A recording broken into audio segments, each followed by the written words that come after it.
primeiros 11 versículos do capítulo 1 do livro do profeta Abacuque. O texto bíblico diz assim: sentença revelada ao profeta Abacuque. Até quando, Senhor, clamarei eu, e tu não me escutarás? Gritar-te-ei violência, e não salvarás. Porque me mostras a iniquidade e me fazes ver a opressão? Pois a destruição e a violência estão diante de mim. Há contendas e o litígio se suscita. Por esta causa a lei se afrouxa e a justiça nunca se manifesta, porque o perverso cerca o justo, a justiça é torcida. Vede entre as nações, olhai, maravilhai-vos e desvanecei, porque realizo em vossos dias obra tal, que vós não crereis quando vos for contada. Pois eis que suscito os caldeus, nação amarga e impetuosa, que marcham pela largura da terra para apoderar-se de moradas que não são suas. Eles são pavorosos e terríveis, e criam eles mesmos o seu direito e sua dignidade. Os seus cavalos são mais ligeiros do que os leopardos, mais ferozes do que os lobos ao anoitecer. São os seus cavaleiros que se espalham por toda parte. Sim, os seus cavaleiros chegam de longe, voam como águia que se precipita a devorar. Eles todos vêm para fazer violência, o seu rosto suspira por seguir avante. Eles reúnem os cativos como areia, eles escarnecem dos reis, os príncipes são objeto do seu riso, riem-se de todas as fortalezas, porque amontoando terra as tomam. Então passam como passa o vento e seguem.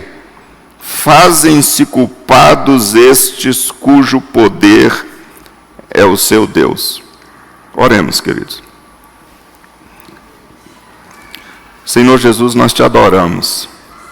Nós glorificamos o teu nome na beleza da tua santidade. Estamos aqui para te adorar. Estamos aqui para te louvar. Estamos aqui para glorificar o teu nome, reconhecer o teu senhorio, a tua soberania, de forma tranquila e mansa e sem resistência. Ó Deus, ajuda-nos, nós precisamos do Senhor. Eu preciso do Senhor, da tua graça, da tua misericórdia, do teu perdão, da retirada dos obstáculos da minha própria vida. Ó Deus, que os benefícios da implantação da tua palavra, do enxerto da tua palavra, conforme o Senhor nos ensinou em Tiago, se faça presente na minha vida agora e não permita que eu produza frutos de mim mesmo, porque por certo serão frutos ruins. Mas que os frutos produzidos sejam frutos decorrentes do enxerto da tua palavra. Me ajuda, por favor.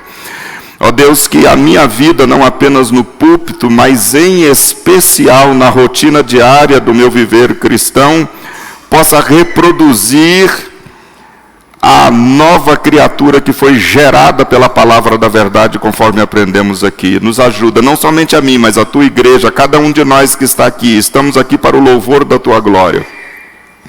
Edifica cada um de nós, ajuda cada um de nós. Queremos te louvar, queremos te adorar, queremos crescer na graça e no conhecimento de nosso Senhor e Salvador Jesus Cristo. Ajuda-nos nessa nova empreitada. Te agradecemos pelas 8 oportunidades que o Senhor nos deu de pensarmos de forma mais aprofundada sobre a carta de Tiago. Agora, ó Deus, estamos em um texto do Velho Testamento. Continuamos a precisar da tua graça, da tua orientação, do teu Espírito, da tua unção. Precisamos do Senhor, do teu perdão, da tua luz, da tua direção, do teu entendimento, da tua interpretação, da compreensão do Senhor, da sabedoria do Senhor. Aprendemos também Ó Deus querido, com Tiago, que quando nós temos falta de sabedoria, como é o meu caso, o nosso caso, nós precisamos pedir ao Senhor, e eu peço ao Senhor, por misericórdia, em nome de Jesus, nos ajude e nos dê graça para a glória do teu nome. Em nome de Jesus, Senhor, nós te oramos assim agradecidos. Amém. Amém. Meus queridos, eu vou hoje passar algumas informações para você, e eu sugiro que você não fique assim muito intimidado com o texto. Porque nós estamos mudando a natureza do texto. Nós estávamos estudando Tiago, e agora vamos estudar um profeta, e isso muda a natureza literária do documento. Além de mudar a natureza literária do documento, nós estamos mudando de época drasticamente. Um texto neotestamentário, que embora também diste de nós já por aproximadamente 2000 anos, mas o texto do Velho Testamento, além de ser uma nova literatura, é um texto que está longe de nós em termos de tempo e em termos culturais. É uma perspectiva outra. Então eu preciso de passar para você algumas informações. Espero que você não se sinta enfadonho de ouvir, mas vai ser bom para que você guarde essas informações, você vai compreender melhor o documento. Amém? Então, amém. Então vamos lá. Nós estamos num documento subscrito por um profeta. E aí nós precisamos, pelo menos, fazer uma indagação. Quando foi que teve início o ministério profético? Quando é que surgiu essa ideia de haver profetas no meio do povo de Deus? E aí eu quero chamar a sua atenção para um texto que está no livro de Êxodo, no capítulo 20, nos versos 18 e 19, um evento que aconteceu lá no Monte Sinai, na aliança que Deus fez com o povo dele no Sinai, quando havia saído do Egito. O texto diz assim: todo o povo presenciou os trovões e os relâmpagos e o clangor de trombeta, o monte fumegante, e o povo, observando, se estremeceu e ficou de longe. E disseram a Moisés: fala-nos tu, e te ouviremos. Porém, não fale Deus conosco, para que nós não morramos. É dessa ideia, é desse momento, é dessa palavra, é dessa circunstância que começa a ter lugar de forma sistematizada o ministério profético. E é curioso isso e amedrontador. É curioso porque o povo de Deus, na hora que Deus vem para se encontrar com ele, na hora que Deus se aproxima, o povo recua, teme. Tem um aspecto positivo, que é o da reverência e o do temor, mas por outro lado, tem um aspecto curioso, que é querer ver Deus de longe, querer ver Deus à distância. O povo se volta para Moisés e diz assim: Moisés, fala você conosco, deixa que Deus fale com você, e você vem e fala aquilo que Deus está querendo que nós possamos ouvir, porque nós não queremos morrer, nós queremos ficar vivos. Assim nasce o ministério profético.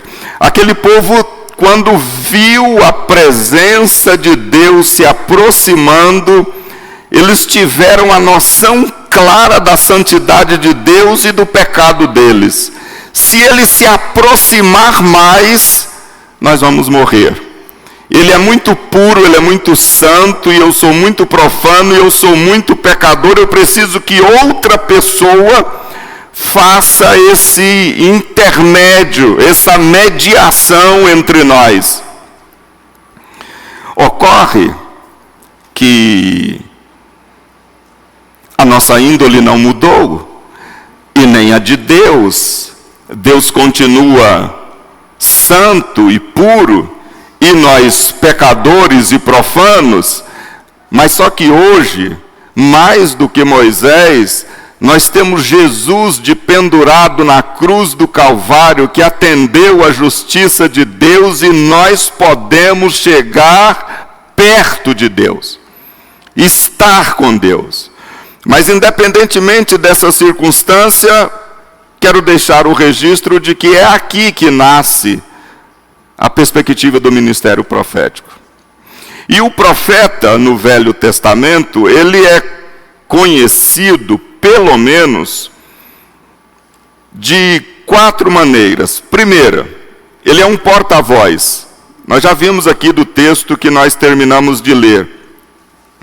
O que é um porta-voz? O porta-voz é aquele que fala em nome de uma outra pessoa. Porta-voz é um embaixador. Por isso que nos livros ditos proféticos do Velho Testamento, via de regra você vai encontrar a expressão, assim diz o Senhor, assim diz o Senhor disse isso. Por quê? Porque o profeta, ele é um porta-voz do Senhor. Ele vai veicular, falar aquilo que Deus mandou ele falar. Então, o profeta é um porta-voz. Mas o profeta, no Velho Testamento, é também conhecido como um vidente. Em 1 Samuel, capítulo 9, verso 9, a Bíblia diz assim: antigamente em Israel, indo alguém consultar a Deus, dizia: vinde, vamos ter com o vidente, porque ao profeta de hoje, antigamente se chamava vidente. Então, o profeta era reconhecido como vidente porque ele tinha a capacidade de ver na realidade algo que os olhos comuns não viam. Por isso ele era um vidente, era a capacidade de enxergar algo que os olhos comuns não enxergavam. Agora, a capacidade do vidente de enxergar algo que o olho comum não via, não estava preso ao seu conhecimento psicológico, não estava preso à sua capacidade intelectual, estava preso sim à revelação de Deus a ele, a capacitação de Deus dada a ele. Ele é porta-voz de Deus. O profeta não é porta-voz de uma psicologia, o profeta não é porta-voz de uma intelectualidade, o profeta é porta-voz do Senhor. Então a capacidade que ele tinha de ver além daquilo que os olhos comuns viam, é porque Deus revelava para o profeta. Mas o profeta era também conhecido como homem de Deus. 1 Reis, capítulo 13, versos de 3 a 5, nós lemos assim: deu naquele mesmo dia um sinal dizendo: este é o sinal de que o Senhor falou, eis que o altar se fenderá e se derramará cinza que há sobre ele. Tendo o rei ouvido as palavras do homem de Deus, que clamara contra o altar de Betel, Jeroboão estendeu a mão de sobre o altar, dizendo: prendei-o. Mas a mão que estendera contra o homem de Deus secou, e não a podia recolher. O altar se fendeu, e a cinza se derramou do altar, segundo o sinal que o homem de Deus apontara por ordem do Senhor. O homem de Deus era uma expressão que tinha o sentido de alguém que tinha uma ligação intensa com Deus, um compromisso profundo e total com o Senhor. Ele então era conhecido como o homem de Deus, que era o profeta. O profeta também era conhecido como servo de Deus. Segundo Reis, capítulo 17, verso 23, o texto bíblico diz assim: até que o Senhor afastou a Israel da sua presença, como falara pelo ministério de todos os seus servos, os profetas. Assim foi Israel transportado da sua terra para a Síria, onde permanece até o dia de hoje. Então, quer seja na perspectiva de um porta-voz de Deus, ou conhecido como vidente, como homem de Deus, ou como servo de Deus, o profeta é um homem chamado para comunicar a palavra de Deus revelada, que tem íntima comunhão com Deus e que é servo de Deus e mensageiro de Deus. Pronto. Em linhas gerais, isso é suficiente para nós começarmos a chegar em Abacuque. Abacuque, então. Ocorre que eu fico falando para vocês essas características gerais da perspectiva profética do Velho Testamento, exatamente no livro de Abacuque, porque quando eu chego no livro de Abacuque, nada disso que eu falei se presta. É curioso isso. Por que nada disso que eu falei se presta para Abacuque? Porque se você tomar o cuidado de abrir a sua Bíblia, eu vou só citar, depois você chega em casa e vê, é simples. Não precisa ir além do verso 3 de cada profeta. No máximo, no capítulo 1, até o verso 3 de Isaías, Jeremias, Ezequiel, Oséias, Joel, Amós, Jonas, Miqueias, Jeremias, você vai ver, assim diz o Senhor. A expressão, assim diz o Senhor. Por quê? Porque o profeta é um porta-voz do Senhor. Conforme eu já disse, ele é um porta-voz de Deus, ele é um embaixador do Senhor, ele é um mensageiro do Senhor. Curiosamente, porém, quando você abre o livro de Abacuque, não há essa expressão. Abacuque não escreve assim diz o Senhor. Abacuque é o contrário, em vez de ele ser o porta-voz de Deus para o seu povo, ele vai a Deus conversar com ele, é diferente. É um profeta diferente dos outros. É um profeta que está em crise. É um profeta que pensa. É um profeta que está com problemas de fé. Hoje os irmãos vieram aqui na frente. O César fez um apelo aos irmãos e dentre esses apelos estava a nossa perspectiva de fé. Se Abacuque estivesse aqui, ele vinha hoje. Porque Abacuque está em crise. Abacuque está com dificuldade de compreender as coisas. Abacuque não sabe como realmente deve se proceder. Por outro lado, Abacuque revela algo maravilhoso. Ele revela a ideia de que a nossa fé não inibe os nossos questionamentos. Nós podemos conversar com Deus. Abacuque traz para nós a ideia de que Deus gosta do diálogo. Deus gosta do diálogo sincero. Deus gosta do diálogo honesto. Se nós formos sinceros e se nós formos honestos, nós podemos chegar diante do Senhor com as nossas inquietações, com as nossas interrogações, com as nossas dúvidas, com as nossas crises, que Deus vai nos entender. Deus entendeu Abacuque. E Abacuque chega diante de Deus assim. Por isso, com Abacuque nós aprendemos que expor as nossas dúvidas a Deus não é falta de fé.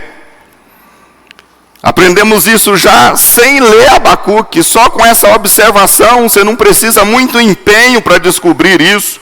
Se você tivesse o cuidado de ler até o verso 3 dos livros proféticos e ler Abacuque, que tem só 3 capítulos, você já descobriria isso. Então, Abacuque está com algumas inquietações que elas estão presentes na nossa vida diária. Abacuque, ele traz para a sua agenda um antigo problema de angústia do ser humano. Por que o mal prospera? Essa é a dúvida de Abacuque, é a crise dele. Onde está Deus que vê tudo o que se passa, que tem poder para intervir e sanar o problema, mas Deus não faz nada. Ele se omite na perspectiva de Abacuque. Abacuque está em dúvida, porque ele está perguntando, vale a pena crer em Deus? Está acontecendo tanta coisa, eu não estou entendendo nada, Deus é todo poderoso e nada acontece. Vale a pena crer? Abacuque chega diante de Deus com essas crises. Acredito eu que vários desses questionamentos de Abacuque eu e você também temos. Às vezes temos coragem de chegar diante de Deus em oração, às vezes não, mas não importa. Você não precisa chegar diante de Deus em oração com as suas inquietações. Mesmo se você não orar, Deus sabe que você está inquieto. Deus sabe que você questiona, Deus sabe que você interroga, Deus sabe que você duvida, Deus sabe que eu não creio, Deus sabe que a minha fé está naufragando, Deus sabe disso. Abacuque, então, diante disso, ele prefere ir. Ele prefere ir e falar com o Senhor. Então aprendemos isso em Abacuque e ainda nem começamos a examinar versículo nenhum ainda. Mais alguma informação sobre Abacuque, e aí depois desta informação, eu já começo a examinar os textos propriamente dito. Nós precisamos nos localizar no tempo. Precisamos nos localizar no espaço. Para a gente saber o que o profeta está falando e por que o profeta está falando e por que Deus está se comportando dessa maneira.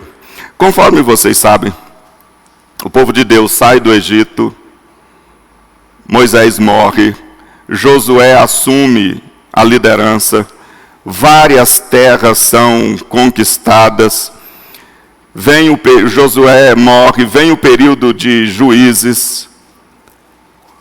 O povo de Deus passa por uma oscilação de comportamento, de relacionamento com Deus terrível. Diante das conquistas e de ver as outras nações, o povo de Deus pede um rei. Deus concede o rei. Nós passamos um período que se chama o período do Reino Unido, onde nós tivemos três reis, Salomão, Davi e Saul. Depois do período desses três reis, o reinado do povo de Deus se dividiu em Reino do Norte e Reino do Sul. Depois que esse reino se dividiu, passou um bom tempo, o Reino do Norte foi levado cativo pela Assíria. Passado um bom período de tempo, o Reino do Sul, que era Judá, foi levado cativo para a Síria. Então volta a fita. O nosso profeta está no Reino do Sul. O nosso profeta está nos momentos que antecederam o segundo cativeiro do povo de Deus, que era Judá, por volta de 586, quando a Babilônia levou cativo Judá.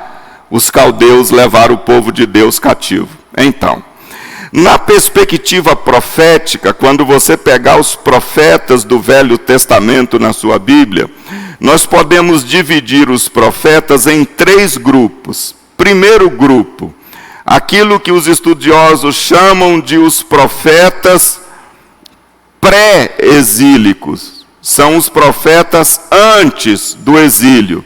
Aí você só precisa tomar o cuidado para saber se esse antes do exílio, esse profeta, foi em 722, quando a Síria levou o povo cativo de Israel, as tribos de Israel, as 10 tribos, ou se esse profeta pré-exílico diz respeito ao período anterior, a 586, com respeito às tribos do sul, que era Judá e Benjamim. Então isso você precisa saber, mas são os profetas pré-exílicos. O outro grupo de profetas são os profetas do exílio. São aqueles que profetizaram enquanto o povo de Deus estava subjugado às outras nações. O terceiro grupo são os profetas pós-exílicos. São aqueles profetas que profetizaram depois da vinda do pessoal do cativeiro. Então, nós temos esses três grupos de profetas. Onde está o nosso profeta? O nosso profeta é um profeta pré-exílico, antes do exílio. Qual exílio? Da Síria ou da Babilônia? Da Babilônia. Se ele é da Babilônia, ele está no período entre 605 a 586. É o período dele. Ele está profetizando para quem? Ele está profetizando para Judá. Amém? Pronto. Nos localizamos. Pelo menos do ponto de vista de tempo e do ponto de vista profético. Mais um passinho, nós vamos nos localizar agora na perspectiva do reinado. Saber o que está acontecendo. Então, e aí eu vou pedir para que você abra a sua Bíblia no livro de Reis, segundo Reis, a partir do verso 23. 23, segundo livro de Reis. Estou chegando em Abacuque, viu? Estou fazendo isso tudo para chegar lá, mas a gente chega. Rapidinho. Estamos chegando em Abacuque. Bom, em Reis, segundo Reis, capítulo 23, versos 31 e 32, dizem assim: tinha Jeoacás 23 anos de idade, quando começou a reinar, e reinou 3 meses em Jerusalém. Sua mãe se chamava Amutal e era filha de Jeremias de Líbina. Ele fez o que era mal perante o Senhor, segundo tudo que fizeram seus pais. Por que eu peguei Jeoacás? Para você ter uma noção. Porque antes de Jeoacás, você vai ver aí na sua Bíblia, quem reinou foi Josias. E Josias foi um bom rei. Josias agradou a Deus, Josias promoveu, Deus deu um avivamento na época de Josias. Depois de Josias, todos os outros 4 reis que se sucedem, você vai encontrar a seguinte frase: fez ele o que era mal perante o Senhor. Já vimos de Jeoacás. Depois de Jeoacás, quem reinou foi Jeoaquim. Está aí ainda no capítulo 23, versos 33 a 37. Eu já vou ler o 36, para facilitar. Tinha Jeoaquim a idade de 25 anos, quando começou a reinar, e reinou 11 anos em Jerusalém. Sua mãe se chamava Zebida, e era filha de Pedaías de Ruma. Fez ele o que era mal perante o Senhor, segundo tudo quanto fizeram seus pais. Ele reinou 11 anos, Jeoacás reinou apenas 3 meses. E Jeoaquim já recebeu algo de uma invasão do Egito no povo de Deus. Depois de Jeoaquim, quem reinou foi Joaquim. Segundo Reis, capítulo 24, versos 8 e 9. Tinha Joaquim 18 anos de idade quando começou a reinar, e reinou 3 meses em Jerusalém. Sua mãe se chamava Neusta, e era filha de Elnatã de Jerusalém. Fez ele o que era mal perante o Senhor, conforme fizera os seus pais. E depois dele, quem reinou foi Zedequias. Zedequias reinou 11 anos. Você vê isso em 2 Reis, capítulo 24. Eu já vou ler a partir do verso 17 para facilitar o seu acompanhamento. O rei da Babilônia, a Babilônia já se fazia presente, estava cercando a cidade, ainda não tinha invadido. O rei da Babilônia estabeleceu o rei em lugar de Joaquim, ao tio paterno desse, Matanias, de quem mudou o nome para Zedequias. Tinha Zedequias a idade de 21 anos, quando começou a reinar, e reinou 11 anos em Jerusalém. Sua mãe se chamava Amutal, e era filha de Jeremias de Líbina. Fez ele o que era mal perante o Senhor, conforme tudo que fizera Joaquim. Então, são esses 4 reis que vieram depois de Josias. Por que a gente para nesses 4 reis? Porque é com Zedequias, que Zedequias vai se revoltar contra Nabucodonosor, e Nabucodonosor vai invadir Jerusalém, vai sitiar, vai derrubar e vai tomar. Pronto. Acabou. Então, desde o início da saída do reinado de Josias, nós temos o aparecimento do profeta Abacuque. Abacuque está falando dentro desse contexto. E Abacuque, ele é contemporâneo do profeta Jeremias. Abacuque é contemporâneo do profeta Jeremias. Então, Abacuque e Jeremias profetizam para um mesmo fim, são contemporâneos, para o mesmo povo e para uma mesma proposta de Deus. Amém. Chegamos no capítulo 1, verso 1 de Abacuque. Amém? Então vamos lá agora. Aí nós abrimos Abacuque. E Abacuque diz assim: sentença revelada ao profeta Abacuque. Até quando, Senhor, clamarei eu e tu não me escutarás? Gritar-te-ei violência e não salvarás. Porque me mostras a iniquidade e me fazes ver a opressão? Pois a destruição e a violência estão diante de mim, há contendas e o litígio se suscita. Por esta causa a lei se afrouxa e a justiça nunca se manifesta. Porque o perverso cerca o justo, a justiça é torcida. Abacuque usa duas expressões que eu e você usamos bastante. Ele chega diante de Deus e diz assim: até quando e por quê? Está aí, ó, no verso 2, até quando? No verso 3, por quê? Então, vendo o cenário de destruição do povo de Deus, conforme nós vimos, todos os reis da época de Abacuque estão fazendo o que é mal perante o Senhor. Vendo a destruição, a autodestruição do povo de Deus, o profeta se dirige a Deus e faz a seguinte pergunta: até quando e por quê? Então, ao perguntar até quando, o profeta Abacuque revela que a sua crise está diretamente relacionada com a demora de Deus. Quando ele diz assim, até quando, Senhor? Ele está dizendo, o Senhor está calado, o Senhor está em silêncio, o Senhor está demorando porque eu estou clamando. Verso 2 diz assim, até quando, Senhor, clamarei eu e tu não escutarás? Ele está chamando Deus de surdo, ele está chamando Deus de silencioso, ele está chamando Deus de alguma atitude que está conduzindo a divindade para o silêncio. Então, por trás da pergunta até quando está a ideia do tempo. O profeta está dizendo que ele já gastou muito tempo pedindo a Deus.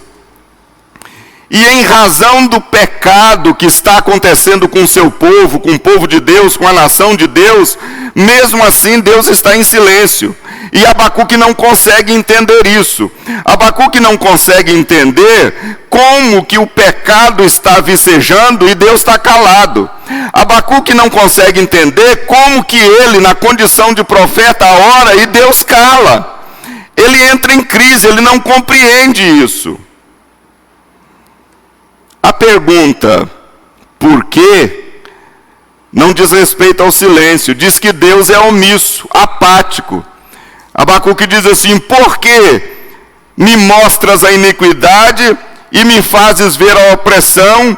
Pois a destruição e a violência estão diante de mim, há contendas e o litígio se suscita, e ele grita e Deus não faz nada, Deus está apático.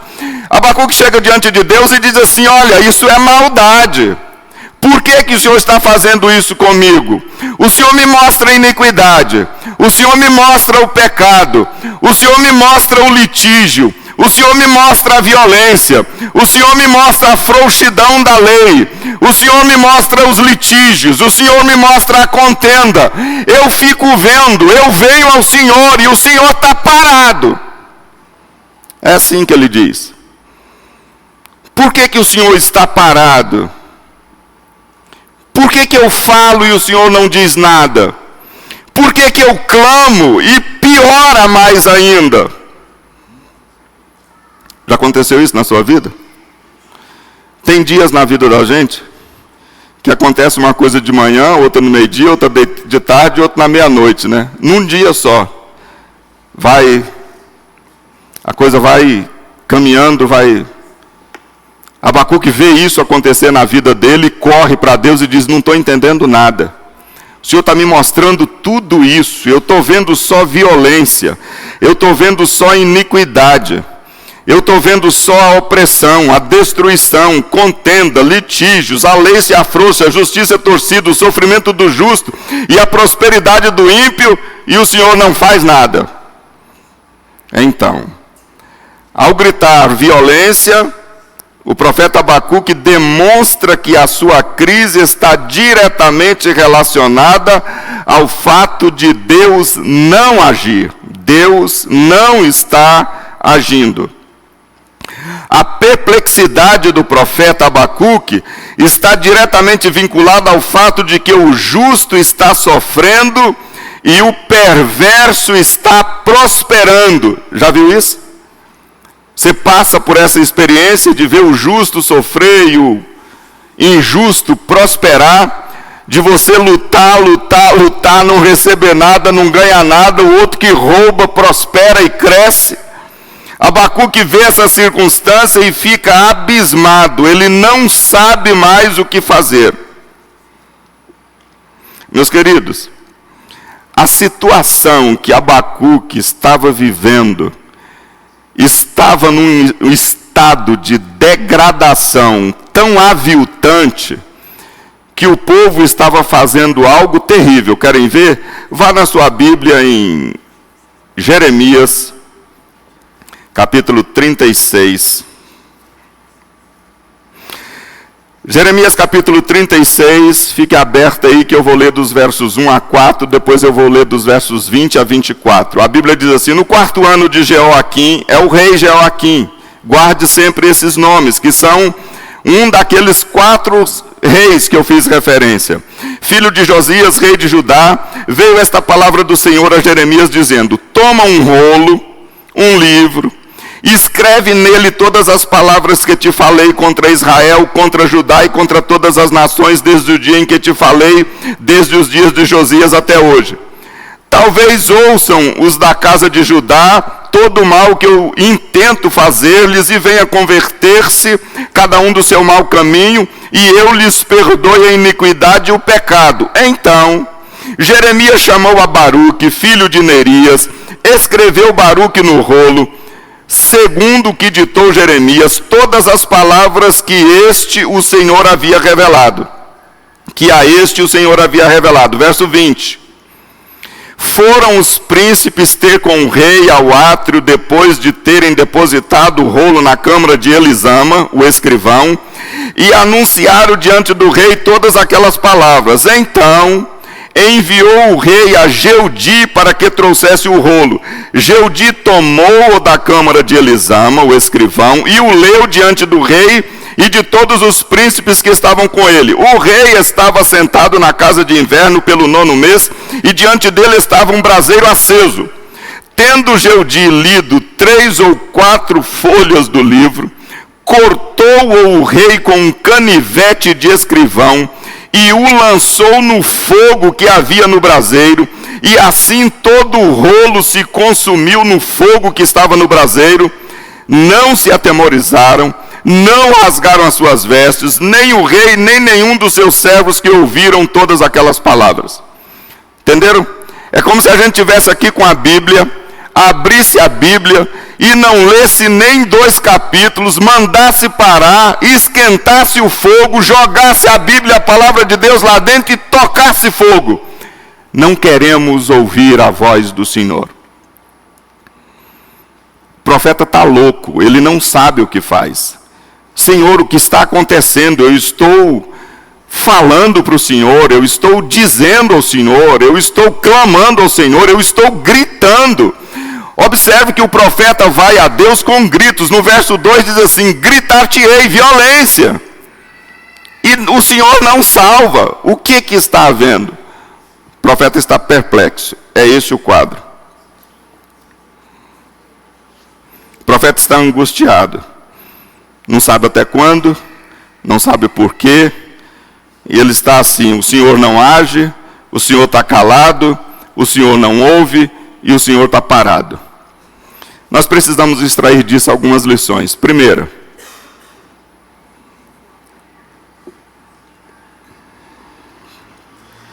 o profeta Abacuque chega diante de Deus e diz assim: até quando, Senhor? Diante de tudo isso que está acontecendo. O profeta Abacuque se esqueceu de algo que eu e você nos esquecemos muito. Nós esquecemos de aprender as lições da história. Querem ver? Abra a sua Bíblia em Êxodo capítulo 16, verso 28. Essa expressão, até quando, ela não é originária de Abacuque. Essa é uma expressão de Deus. Em Êxodo capítulo 16, verso 28, se você olhar aí no contexto da sua Bíblia, você vai ver que diz respeito ao recolhimento de maná, quando o povo estava com fome, faltou comida no deserto. Eles clamaram a Deus, Deus deu o maná e deu uma ordem para eles e eles desobedeceram. E Deus diz assim, no texto que eu pedi a você: então disse o Senhor a Moisés: até quando recusareis guardar os meus mandamentos e as minhas leis? O profeta Abacuque não foi aos textos sagrados mais antigos e vê que esta pergunta, até quando, essa expressão já fora dita por Deus a um povo que não ouvia o seu mandamento, a um povo que não obedecia a sua lei, a um povo desobediente. O próprio Deus disse: até quando? E esta situação de desobediência, de queimar o livro da lei, de fazer pouco caso da divindade, de fazer pouco caso da aliança, era o que estava acontecendo. Então, na verdade, era Deus quem tinha que chegar a Abacuque e dizer: Abacuque, até quando, Abacuque? Abacuque se esqueceu do que está registrado em Números 14, verso 11. Em Números 14, verso 11, diz respeito, se você olhar aí no seu contexto, da incredulidade em aceitar o relato dos céticos, o relato dos espias céticos, quando mandou fazer a visita da terra. E então, está o registro aí em Números, capítulo 14, verso 11. Disse o Senhor a Moisés: até quando me provocará este povo? E até quando não crerá em mim, a despeito de todos os sinais que fiz no meio dele? Abacuque se esqueceu de olhar na documentação existente, esqueceu de olhar nos manuscritos da tradição. Se o profeta fosse lá, ele veria Deus dizendo: até quando vocês não vão acreditar em mim? Eu tirei vocês do Egito, eu dei uma terra que não era sua, eu libertei vocês, eu dei uma terra que mana leite e mel. Vocês estão queimando minha lei.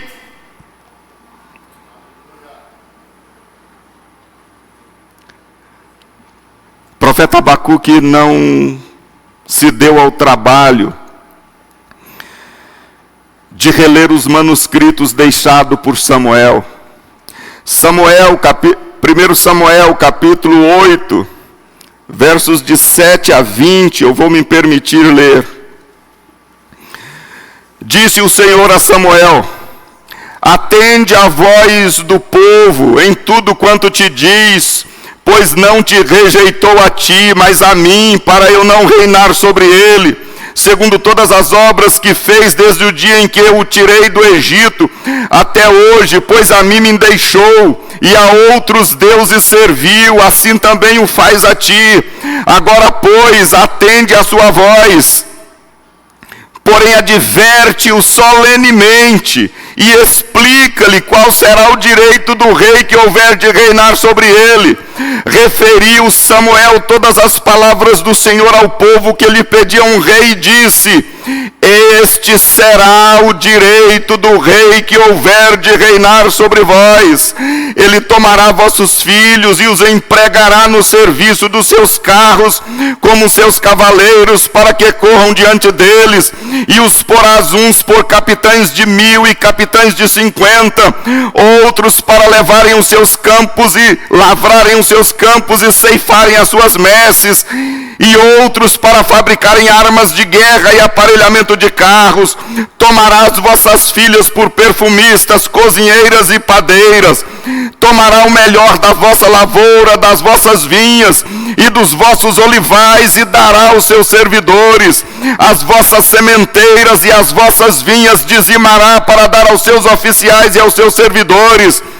Também tomará os vossos servos e as vossas servas, e os vossos melhores jovens e os vossos jumentos, e os empregará no seu trabalho. Dizimará o vosso rebanho, e vós lhe sereis por servos. Então naquele dia clamareis por causa do vosso rei, que houverdes escolhidos, mas o Senhor não vos ouvirá naquele dia. Porém o povo não atendeu à voz de Samuel e disse: não, mas teremos um rei sobre nós, para que sejamos também como todas as nações. O nosso rei poderá governar-nos, sair adiante de nós e fazer as nossas guerras.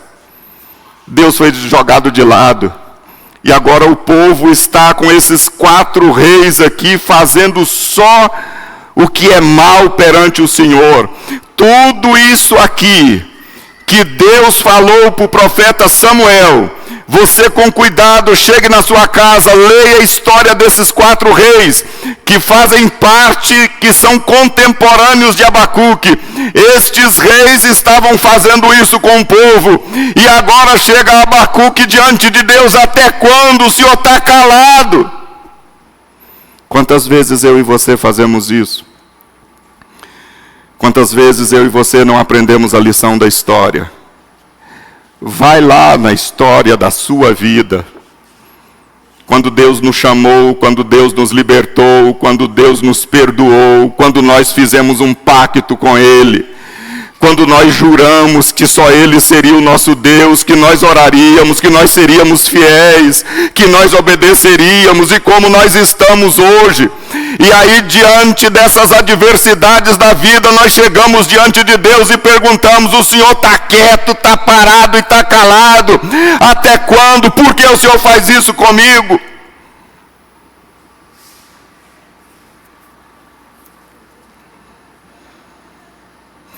O profeta Abacuque nos ensina que o povo da aliança também peca, e que muitos dos nossos pecados que nós condenamos, muitos dos pecados que nós condenamos, nós mesmos praticamos.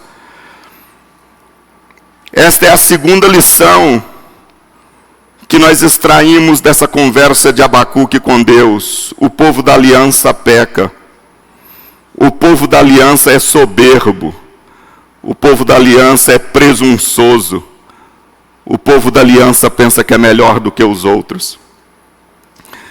O fato de nós sermos pecadores e que o pecado é encontradiço em nosso meio deve nos levar a pensar e a refletir, para que nós não nos percamos de forma orgulhosa nas nossas virtudes, se é que elas existem. O profeta Abacuque estava falando de forma séria com Deus, e não descortinou, não atentou para as lições da história. O profeta Abacuque nos ensina que nós não devemos nos orgulhar das nossas virtudes. Terceira lição que o profeta Abacuque nos ensina: a fé nos leva a crer e a esperar na intervenção divina. O silêncio de Deus nos negócios humanos, tanto ontem quanto hoje, é difícil de aceitar. Nós temos uma profunda dificuldade de lidar com o silêncio de Deus. Ocorre que nós temos uma presunção equivocada. Deus nunca está apático, como pensou Abacuque. Deus nunca está parado, como pensou Abacuque. Deus sempre está em franca atividade. É um ledo engano nosso nós pensarmos que Deus está parado. É um ledo engano nosso nós pensarmos que o silêncio de Deus é sinônimo de apatia de Deus. É um ledo engano nosso nós pensarmos que o silêncio de Deus é sinônimo de paralisia de Deus. É um ledo engano nosso nós pensarmos que o silêncio de Deus é sinônimo de um Deus que não age, que não atua e que não trabalha. É o ledo engano. Vou lhes mostrar isso.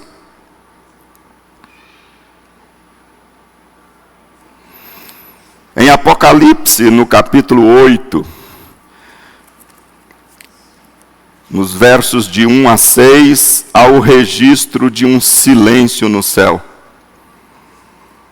A Bíblia diz assim: quando o Cordeiro abriu o 7º selo, houve silêncio no céu há cerca de meia hora. É um ledo engano quem pensa que esse silêncio de Deus é sinônimo de que Deus está parado. É um ledo engano. Os versos continuam e dizem assim: então vi os 7 anjos que se acham em pé diante de Deus, e lhes foram dadas 7 trombetas.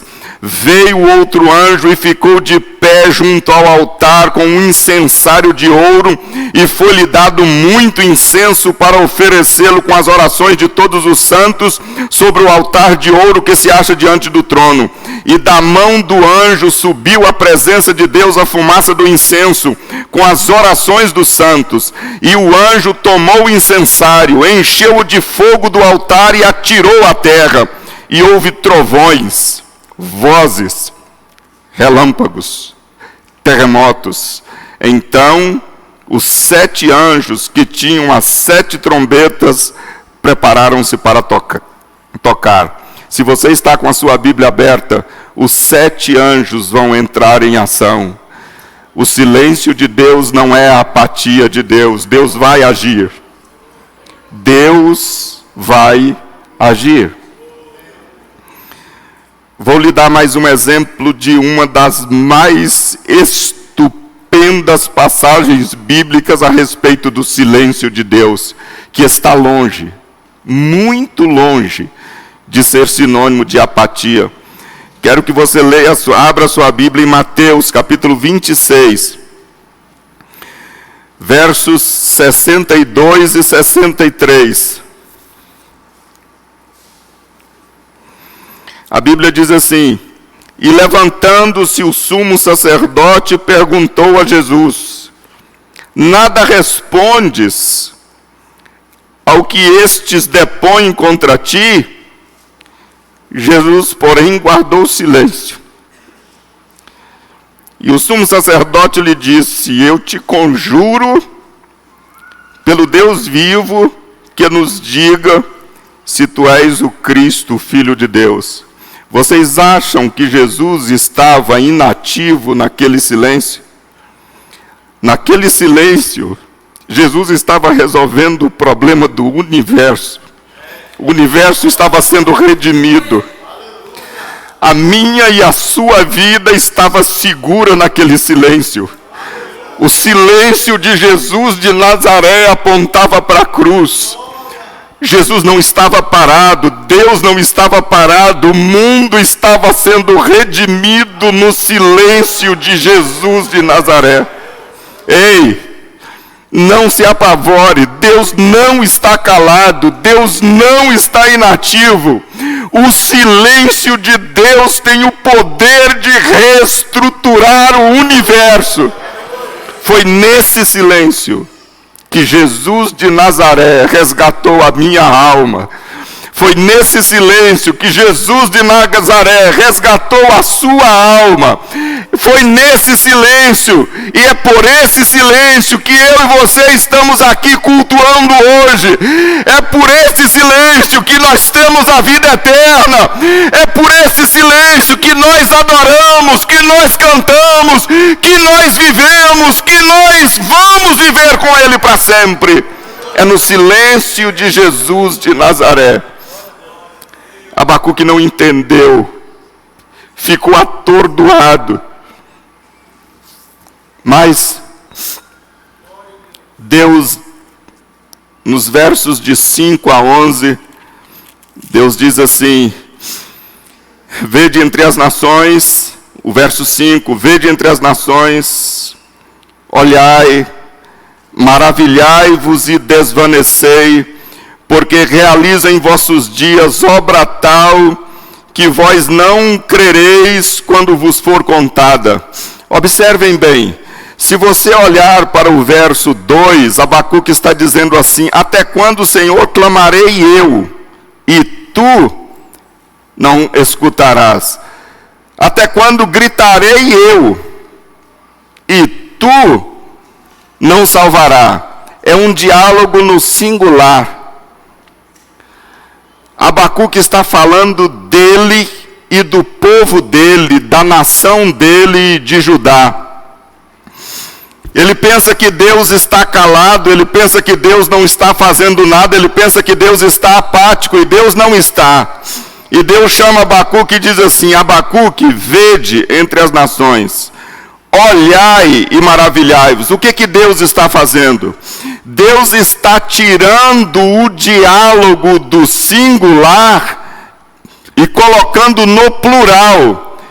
Abacuque, eu não sou um Deus tribal, Abacuque. Eu não sou um Deus de Judá. Eu não sou um Deus de Israel. Eu não sou um Deus do povo do pacto. Eu não sou um Deus do povo da aliança.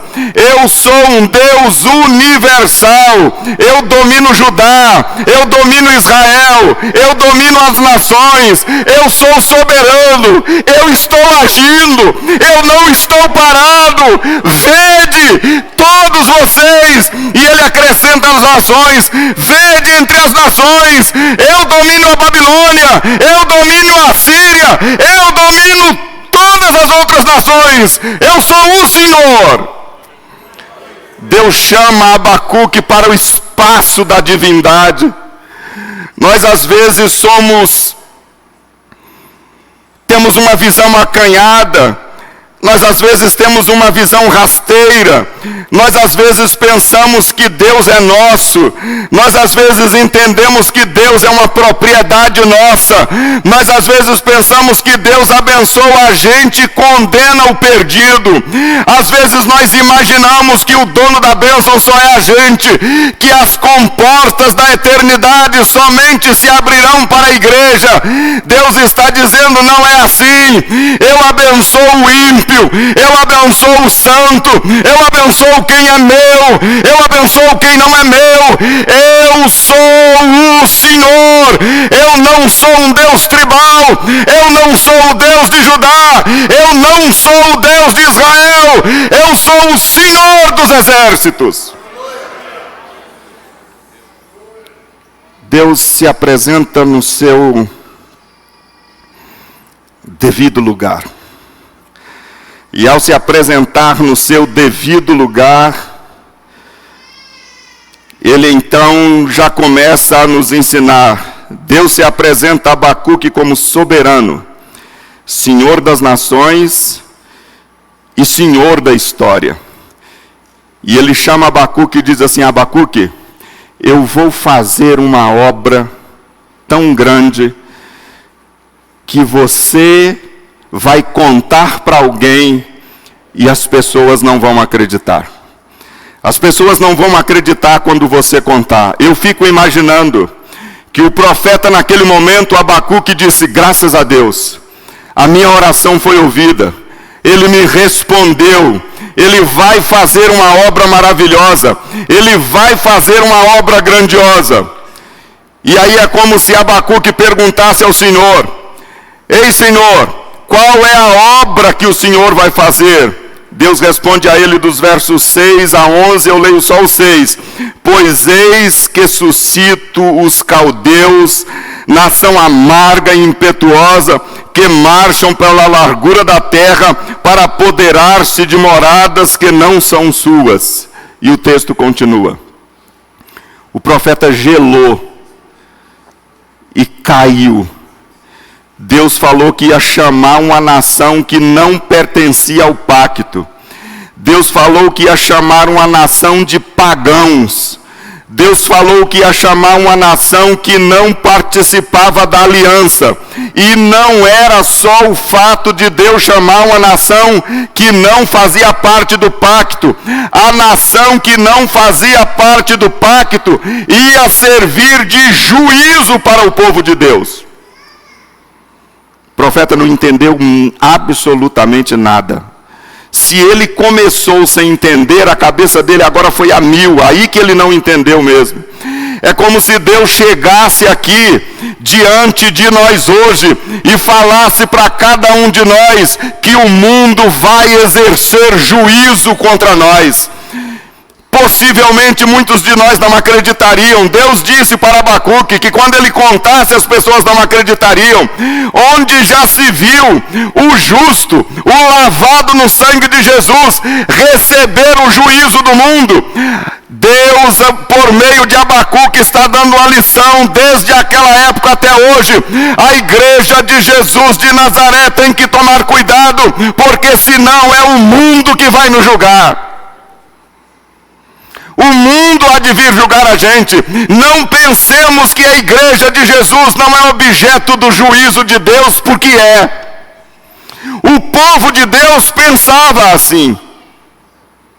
Jamais. O juízo de Deus, jamais. Deus vem a restaurar. Deus vem a cuidar de nós. E se porventura Ele disciplinar, será com os nossos profetas. Não. Deus não veio para coçar a cabeça e fazer o povo dele dormir, ninar o povo dele para o povo dele dormir. Deus veio trazer juízo, e veio trazer juízo por meio de pagãos. Essa é a mensagem que o profeta Abacuque está deixando para nós, terrível, dura, mas que nós precisamos aprender com ela.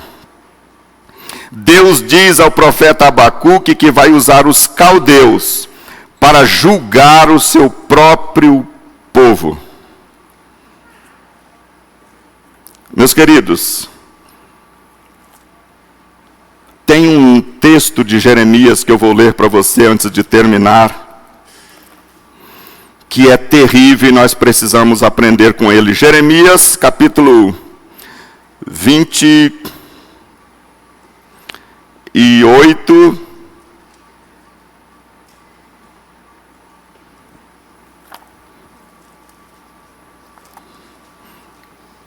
É Jeremias capítulo 25, perdão.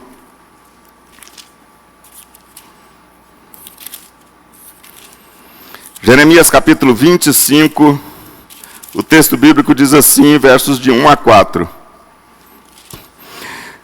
Palavra que veio a Jeremias acerca de todo o povo de Judá no ano 4 de Joaquim, filho de Josias, rei de Judá, ano que era o primeiro de Nabucodonosor, rei da Babilônia, ao qual anunciou Jeremias o profeta a todo o povo de Judá e a todos os moradores de Jerusalém, dizendo, presta atenção agora, durante 23 anos, desde o 13º de Josias, filho de Amon, rei de Judá, até hoje, tem vindo a minha palavra do Senhor, e começando de madrugada, eu vô-la tenho anunciado, mas vós não escutastes. Também começando de madrugada, vos enviou o Senhor todos os seus servos, os profetas. Abacuque está aqui, mas vós não os escutastes, nem inclinastes os ouvidos para ouvir. Prestar atenção, 23 anos. Deixa eu refrescar a sua cabeça aqui. Eu falei sobre 4 reis. Desses 4 reis, 2 reinaram 11 anos cada um, e 2 reinaram 3 meses cada um. 11 com 11, 22, mais os 3 meses, 6 meses, 22 anos e meio. Então Jeremias e Abacuque já estavam profetizando para esse povo há 23 anos. Isso aqui que está escrito. Ei, meus queridos, nós precisamos ouvir a palavra de Deus e colocar em prática. Nós temos que tomar cuidado com pregação que a gente ouve. Nós temos que tomar cuidado com o estudo que a gente faz. Nós temos que tomar cuidado com o tempo de crente que a gente tem. De repente você fica pensando que tem 40 anos de crente, abre um texto igual a esse, tem 40 anos, André, e eu falo para você e você não obedece, você não ouve, você não atende. De madrugada eu estou falando para você, tem 23 anos que eu faço isso. O povo não ouviu. O juízo de Deus chegou. E o juízo de Deus chegou de forma trágica. E eu estou terminando. Deus diz ao profeta Abacuque que vai usar o princípio da sementeira e da colheita para julgar o seu povo. Querem ver? Olha, presta atenção aí agora. Volta para Abacuque, para nós encerrarmos. Volta para Abacuque e veja o seguinte, no verso 9, diz que os caldeus vêm com violência. Ocorre que violência era o pecado de Judá. Olha o verso 2 aí. No verso 2 diz, porque até quando, Senhor, clamarei eu e tu não me escutarás, gritarei violência. Então, os caldeus vêm com violência, porque o pecado de Judá era violência. O verso 7 do capítulo 1 de Abacuque diz que os caldeus criam eles mesmos o seu direito. Torcer o direito era o pecado de Judá, o verso 4. Por esta causa a lei se afrouxa e a justiça nunca se manifesta, porque o perverso cerca o justo, a justiça é torcida. O verso 7 diz que os caldeus são pavorosos e terríveis. O perverso cercar o justo era o pecado de Judá. O que Deus está dizendo? Deus está colocando em franca atividade a lei da sementeira e da colheita. Você plantou violência, vai colher violência. Você plantou o suborno, vai colher o suborno. Você plantou a desobediência, vai colher. Você plantou a falcatrua, vai colher a falcatrua. Você plantou a corrupção, você vai colher a corrupção. Os caldeus estão vindo aí e eles vão exercer o juízo na medida do comportamento que você teve com o seu povo. Foi assim. O profeta Abacuque pensou que Deus estava apático, calado e omisso. Por isso pediu para que Deus agisse, falasse e fizesse alguma coisa. Deus respondeu à oração e respondeu com juízo. Oração é séria, viu, queridos? Quando nós formos orar, fiquemos sabendo que orar é coisa séria. Será se o atual estado da igreja contemporânea, a igreja que eu e você fazemos parte dela, a secularização, a falta de compromisso com Deus, o desaparecimento da doutrina da santificação, impureza moral, infidelidade, mudança de valores, desestrutura da família, utilização da internet como fórum de desentendimento entre pastores e ovelhas, pouca referência ao pecado, falta de busca do Espírito Santo, falta de arrependimento, silêncio quanto à segunda vinda de Cristo, negação do sobrenatural, negação dos milagres. Não seria isso um prenúncio do juízo de Deus? O que nós vamos fazer? Vamos dobrar os nossos joelhos e vamos perguntar a Deus, como Abacuque, até quando e por que o Senhor está parado e por que o Senhor está calado? Ou será se nós vamos dobrar os nossos joelhos, humilharmos debaixo da potente mão de Deus, pedirmos que nós possamos trocar as nossas roupas para roupa de saco e cinza, confessar os nossos pecados, orar, chorar, lamentar e arrepender-se dos nossos pecados para que Deus nos livre. Amém.